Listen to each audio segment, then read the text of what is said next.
Listen to it fizz.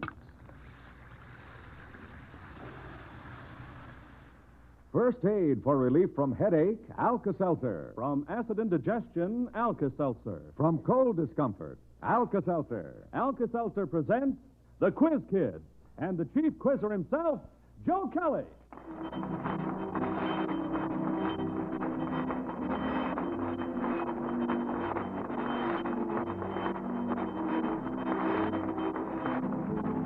Everyone, well, say we're glad you can be with us because this is another big competition day here in school. Yes, in this Alka-Seltzer question session, the Quiz Kids are going to match wits with 5 prominent members of the American Legion. Now, these 5 Legionnaires have been selected especially for this battle royal by the American Legion. And later on this afternoon, we'll hear from the National Commander of the Legion, Mr. Earl Koch, Jr. But now, Quiz Kids and Legionnaires, it's time to get started. So here we go with roll call. Now, we'll have a quiz kid first, then a Legionnaire, and so on and so forth down the line. All right, Naomi. I'm Naomi Cooks. I'm 12 years old and in 8A at the Grover Cleveland School, Chicago. Mr. Harmon. I'm Harry Harmon. My age must be under 16 because that's the age that they don't let them any longer in the Quiz Kids. And I go to every school in Chicago. All right, Mike. I'm Mike Mullen. I'm 12 years old and in the 8th grade at the University of Chicago Laboratory School. Mr. Finstad. Martin M. Finstad. I'm a teacher at Proviso High School. Today I seem to have become the quizzee rather than the quizzer. Joel? I'm Joel Kupperman. I'm 14 years old, and I'm a junior at Roosevelt High School. Mr. Butler? I am Leon L. Butler. I am more than 21 years of age. I wish that I'd had advantage of tutors as the quiz kid. Sally Ann? I'm Sally Ann Wilhelm. I'm 12 years old. I'm in the 7th grade in Central Junior High School in Elkhart, Indiana. Professor Kelly? Frank W. Kelly, University of Notre Dame. I still go to school in the Department of Speech at the university, and I'm told I'm the only Irishman left at Notre Dame. Wonderful, wonderful. Hey, Professor Kelly, now, you spell your name your last name the same as I do. We couldn't be related down the line somewhere, could we? Well, only by air, I believe. We probably dish out great quantities of especially heated air when we talk. Oh, now, Professor. All right, next we have Millia. Sit still, honey, right in your seat. That's it. I'm Millie Yellowvan. I'm 8 years old today, and I'm in 4A at Marshall School. Well, congratulations on your birthday, Millia.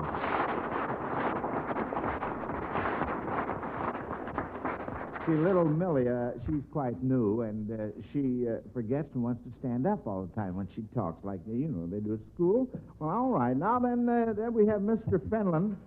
I'm Lawrence J. Fenlon, State Commander of the American Legion.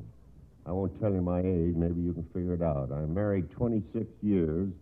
My wife insists it's 52. 26 to me and 26 to the American Legion.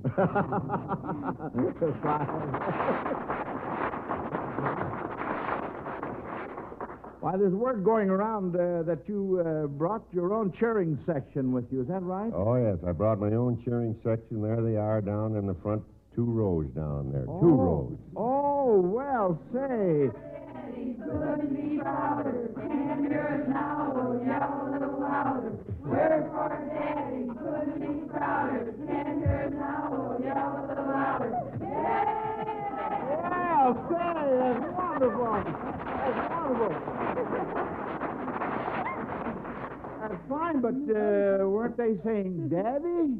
That's right. They're my 10 children, Mr. Kelly. All 10? Well, what do you know about that? Well, that's a mighty fine family, Mr. Fenlon. Well, all right. We're off to a fine start here with cheering and all this and that. So here we go with our very first question. Now, here's one that Mrs. Joanne Peters of San Francisco, California, thinks would be appropriate to ask on our competition with the Legionnaires. If you saw 2 men in a restaurant, one ordered ham and eggs and the other ordered ham and eggs, which was the soldier? One hand up. Mike? The one who wore the uniform. The one who wore the uniform. Well, now you Legionnaires better watch out. I'm going to have to report you to the CO. Yes, sir. All right, fine. That's number one. Here's number two. Ivan Horn of Portland, Oregon wants to try this question on you quiz kids, and especially you American Legion contestants. He says he wants to see whether the old boys can tell whether the following battles were fought north or south of the equator. The first one is El Alamein.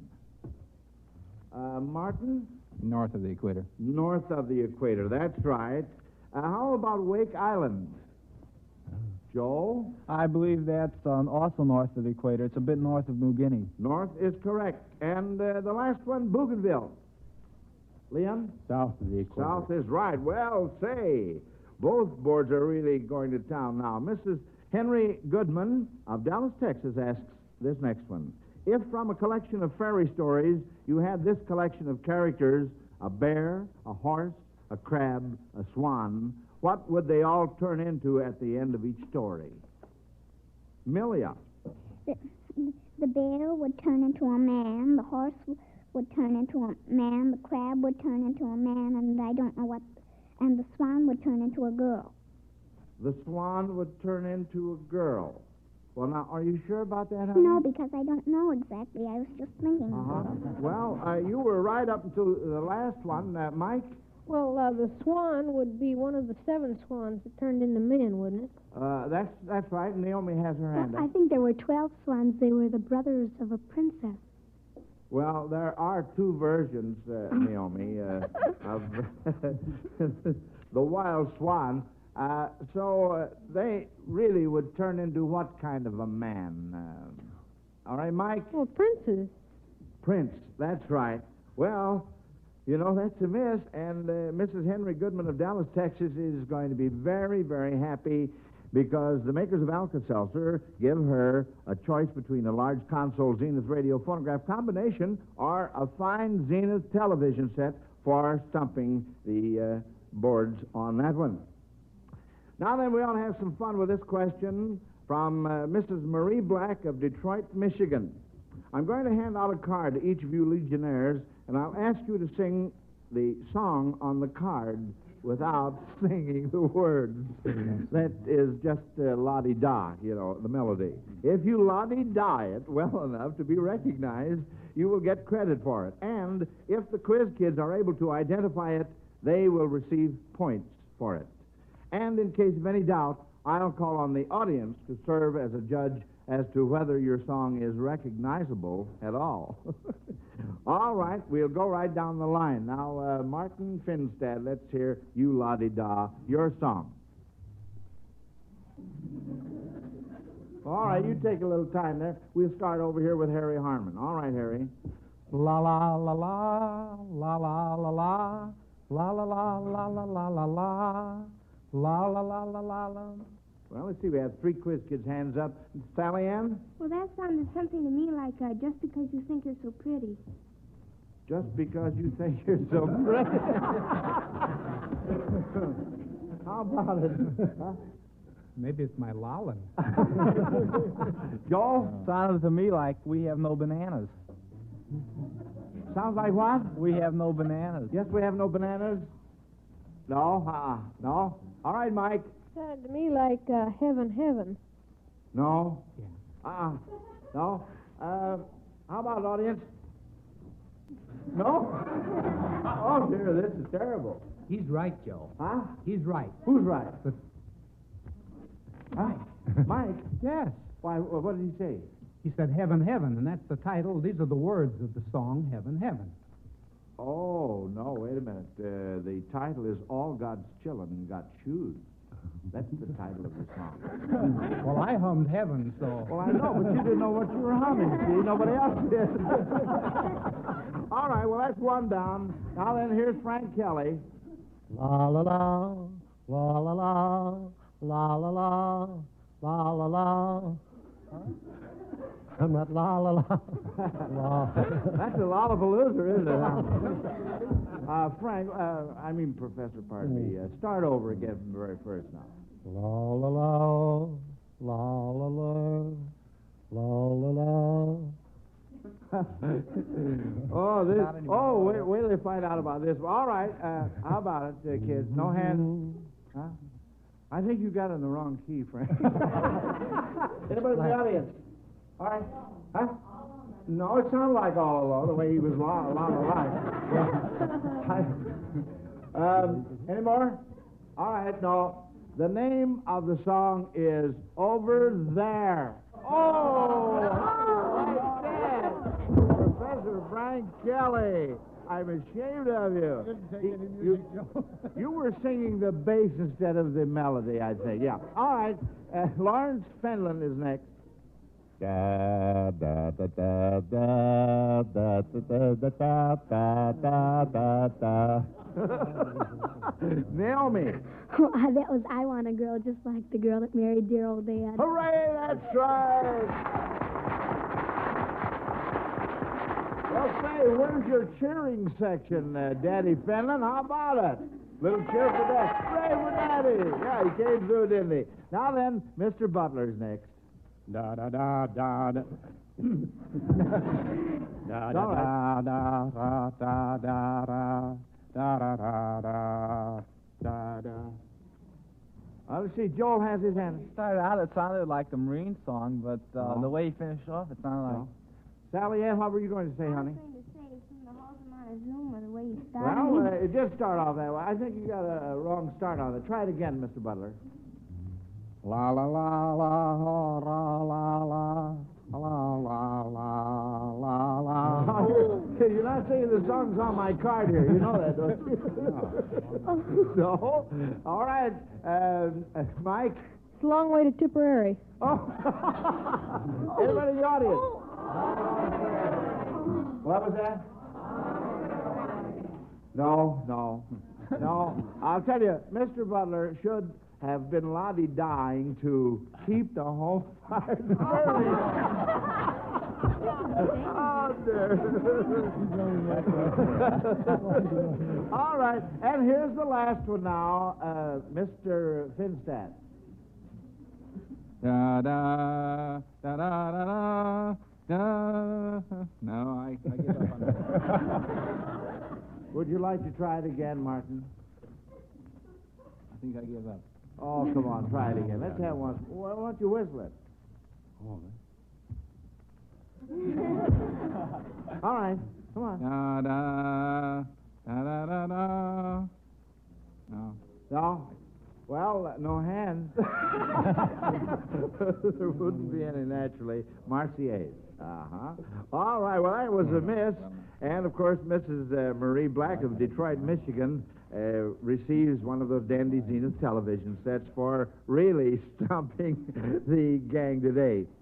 You know, friends, the fellow who said it's the simple little things in life that matter most really had something. Take an ordinary everyday headache, for example. There's nothing complicated about it. It certainly isn't a major catastrophe, but it can cross things up. You've had it happen to you, haven't you? I don't know what you've done in the past about this annoying intruder, this mean little old headache that suddenly comes along trying to spoil a perfectly good day. But I have a suggestion for the next time. Here's all you have to remember. First aid for relief from headache is Alka-Seltzer. That's it, Alka-Seltzer. Try it, friends. Remember, there's nothing quite like Alka-Seltzer.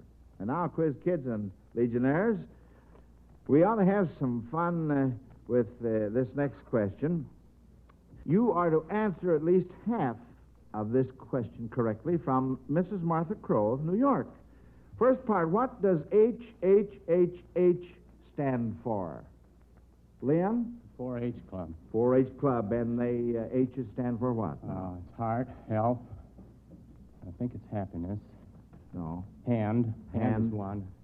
Hand, heart, health. Heart, hand, health, and what? Head. Head. That is right. Now tell me, what does HHH stand for?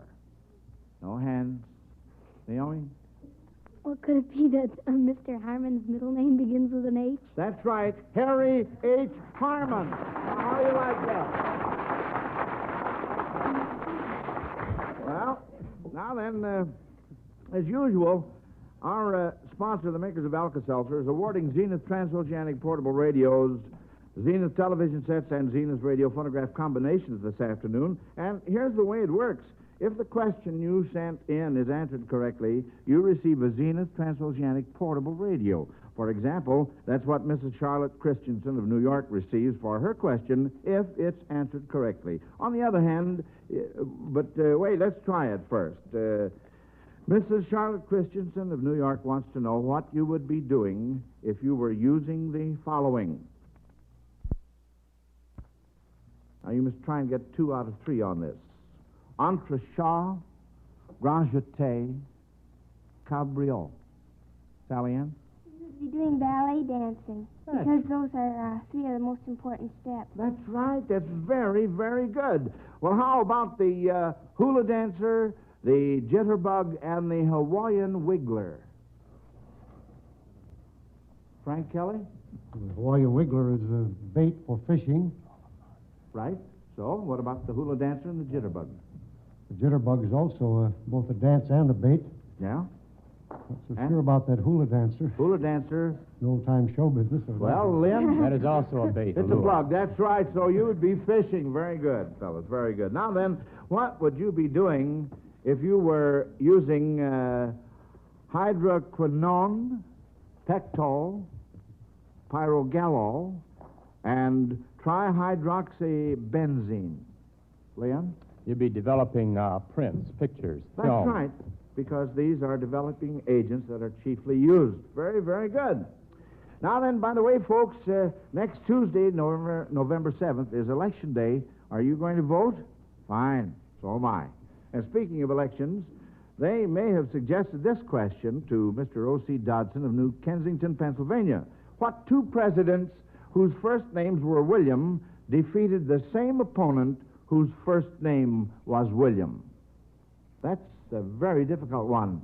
Joel? Well, I know William Howard Taft defeated, William Jennings Bryan. That's right. That's one of them. And William, Woodrow Wilson. No, that's right. Who else defeated William Jennings Bryan? All right, Joel. William McKinley. William McKinley, right. That's very, very good. That was a tough one. Now, before we go on to another question, I have the honor to present the National Commander of the American Legion, Mr. Earl Koch, Jr.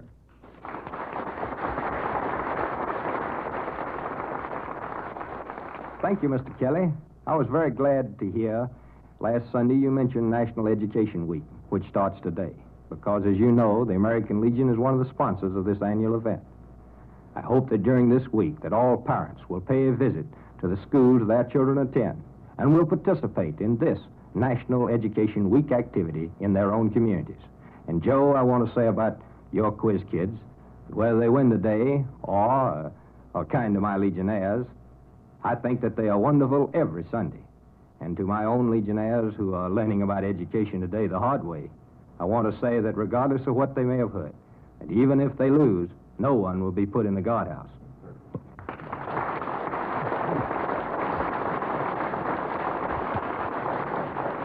Thank you, Commander. And in addition to your sponsorship of American Education Week, I know how very much the American Legion has done and is doing in the entire field of child welfare.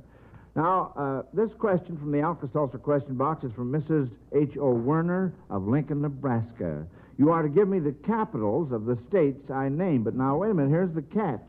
I'll try to pronounce the state names backwards. For example, the capital of Adderall would be Tallahassee. Adderall would be the state of Florida backwards. Now, try these. Ak-Sar-Ben. Joel? That'd be Nebraska, Lincoln, Nebraska. Lincoln, Nebraska is correct. How about this one? Amohelco. Naomi? Well, that was Oklahoma. I think that would be Oklahoma City. Oklahoma City is right. And the last one is Anatnam. Naomi? Well, that was Montana. I think that's Helena. That's right. Helena, Montana is the capital. All right, James. Time out. And now we're going to hear from Bob Murphy about the pleasant taste of Alka-Seltzer. Yes, Joe, and I think this is mighty important, folks.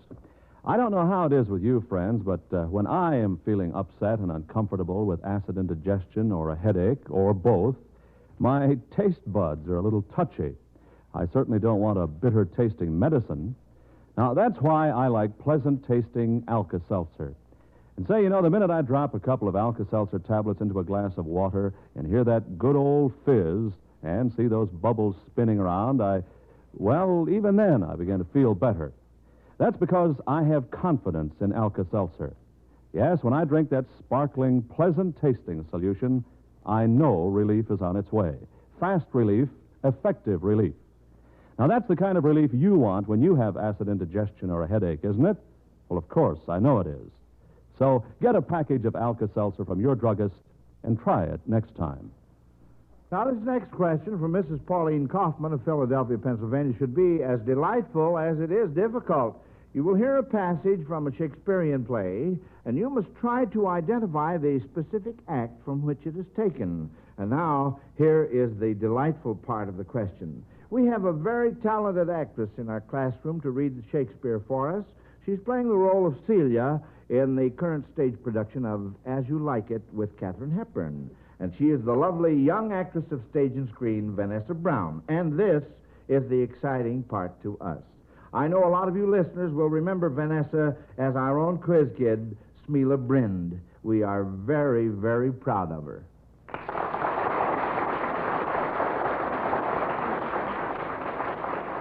Well, how does it feel to be back in Chicago, Smela? Vanessa? It feels wonderful. I've seen most of the kids. Joel came backstage, and he opened the door, and I almost fell backwards because he's grown so. He was very embarrassed at the time. You know how when you say to somebody, sure. My, how you've grown. Well, I saw Joel, and I've seen Richard Williams and his parents. They came backstage, too. And I think I'm going out to Northwestern tomorrow to see Ruthie. So it's been wonderful to be back there. Oh, fine. Well, tell me, do you ever see Harvey Fishman out on the coast? Well, Harvey goes to UCLA, and I gave him his first driving lesson on a slide. And I think now he drives better than I do. Oh, wonderful. And I saw him in a production of Faust that UCLA did. He was very, very funny. He was? Yes, he was very good. That's wonderful. Now then, I'm going to ask Vanessa to read a portion of one of Shakespeare's greatest passages, and you contestants identify the act. Farewell. God knows when we shall meet again. I have a faint, cold fear thrills through my veins that almost freezes up the heat of life. I'll call them back again to comfort me. Nurse! What should she do here? My dismal scene I needs must act alone. Come, vial. What if it be a poison, which the friar subtly hath ministered to have me dead? I fear it is, and yet methinks it should not. How if, when I'm laid into the tomb, I wake before the time that Romeo come to redeem me? There's a fearful point. Shall I not then be stifled in the vault, to whose foul mouth no healthsome air breathes in? Or if I live, is it not very like the horrible conceit of death and night, together with the terror of the place, where, as they say, at some hours in the night, spirits resort? Alack, alack, is it not like that I, so early waking, what with the loathsome smells and shrieks like mandrakes torn out of the earth, that living mortals hearing them run mad? Oh, if I wake, shall I not be distraught, environed with all these hideous fears, and in this rage, with some great kinsman's bonus with a club, dash out my desperate brains? Oh, look. Methinks I see my cousin's ghost. Stay, Tybalt, stay. Romeo, I come. This do I drink to thee.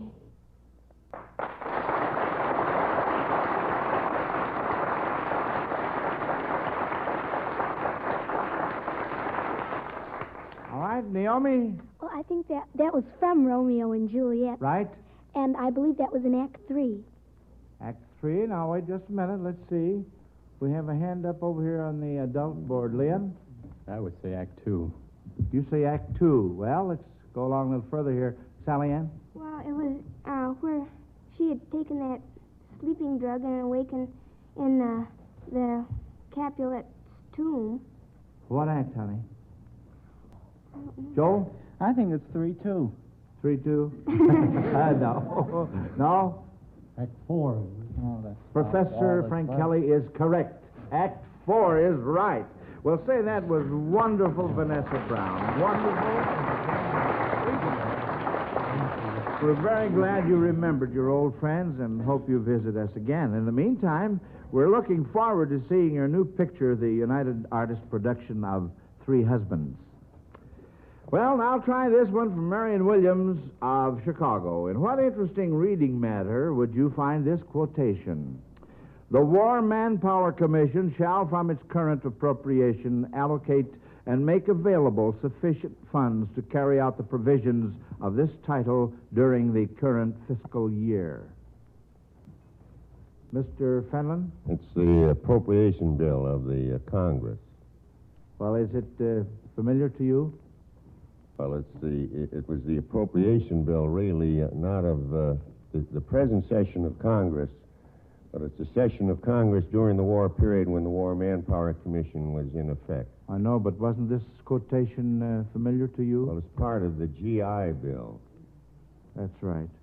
Commonly known as the Servicemen's Readjustment Act of 1944. That's very good. That's correct. All right, fine. I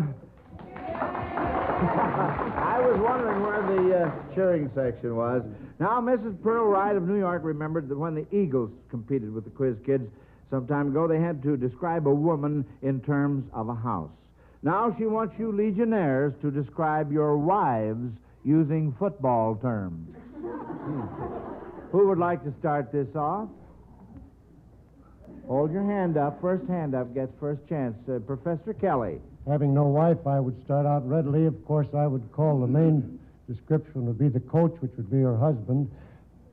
And the front line, of course, would be her own smile, because that's the one.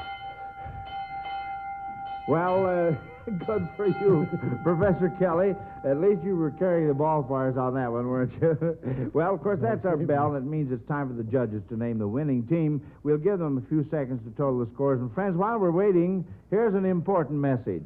Mother's one-a-day brand multiple vitamins taken every day give complete protection against the let-down, all-in, pepless feeling that results from a lack of any or all of the known essential vitamins. Health surveys indicate that millions of school children show definite signs of vitamin deficiency disease. Protect your family. Don't let lack of vitamins interfere with the normal growth, energy, and progress of your children. Remember, one-a-day brand multiple vitamins protect. Remember the name and the package. Blue with a big 1. Well, the judges have handed in the verdict. They report that as a class you missed 2 questions this afternoon. The Legionnaires have a score of 95, and the Quiz Kids 120. Well, congratulations, Quiz Kids, and congratulations to you 5 Legionnaires, too. You put up a good fight, and it was really great the way you fellows entered in the spirit of the occasion. We were mighty happy to have you Legionnaires with us this afternoon and to hear from your national commander. And friends, representatives from the Rotary International, the Lions International, and the Benevolent Order of Elks will compete with the Quiz Kids in this series in the near future. Now, here in school next Sunday, we'll have Quiz Kids Joel Kupperman, age 14, Sally Ann Wilhelm, 12, Patrick Conlon, 13, Frankie Vanderplug, age 7, and a brand new Quiz Kid, Howard Klein, age 13. And we hope all you folks will plan to be with us, too. Until then, this is Joe Kelly dismissing class. Goodbye, kids. Goodbye, Mr. Kelly. Goodbye, Legionnaires. Goodbye, Mr. Kelly.